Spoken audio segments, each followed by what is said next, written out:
जा आप सबके गायिका शोभा पांडे ऑफिशियल बहुत सुंदर प्यारा सा कजरी गीत लेके आगिल बनी। देखी साउन तो महीना आगिल बा और प्यारा प्यारा आप लोग कजरी गीत सुने जा, झुलुहा गीत आप लोग के अच्छा लगी। हमारा चैनल के सब्सक्राइब कर जा, आगे बढ़ा जा, अपन प्यार दुलार आशीर्वाद हमरा के जरूर दे जा। घेरी आइले बदारा उड़ता आइले गरदा बजत हो आवेला। घेरी आइले बदारा उड़ता आइले गरदा बजत हो आवेला।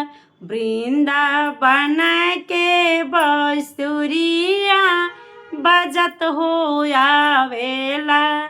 वृंदावन के बंसुरिया बजत हो आवेला। सुपली खेलता तू नाना दो बढ़ईती बताव नाना दो। सुपली खेलता तू ननद हो बढ़ईती बताव नाना दो। वृंदावन के बंसुरिया के कर बाजेला। वृंदावन के बंसुरिया के कर बाजेला।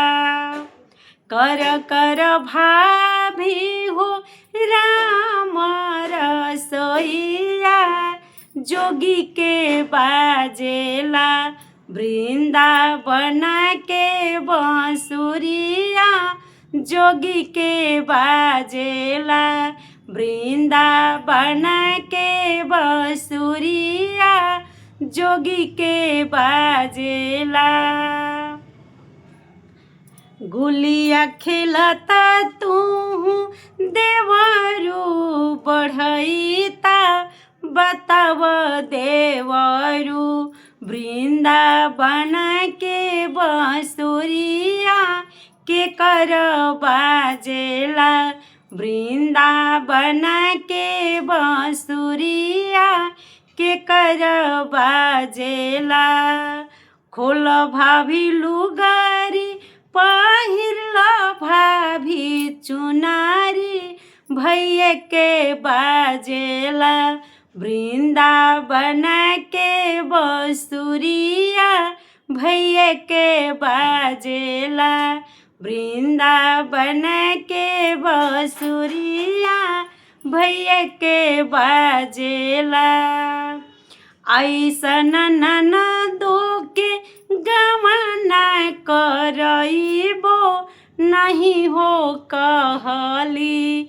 हमरा हरि जी के अवैया नहीं हो कहली। हमरा हरि जी के अवैया नहीं हो कहली। ऐसन देवरू से दिलवा लगइबो कही हो दिहले। हमरा हरि जी के अवैया बताई हो दिहले। हमरा हरि जी के अवैया बताई हो दिहले।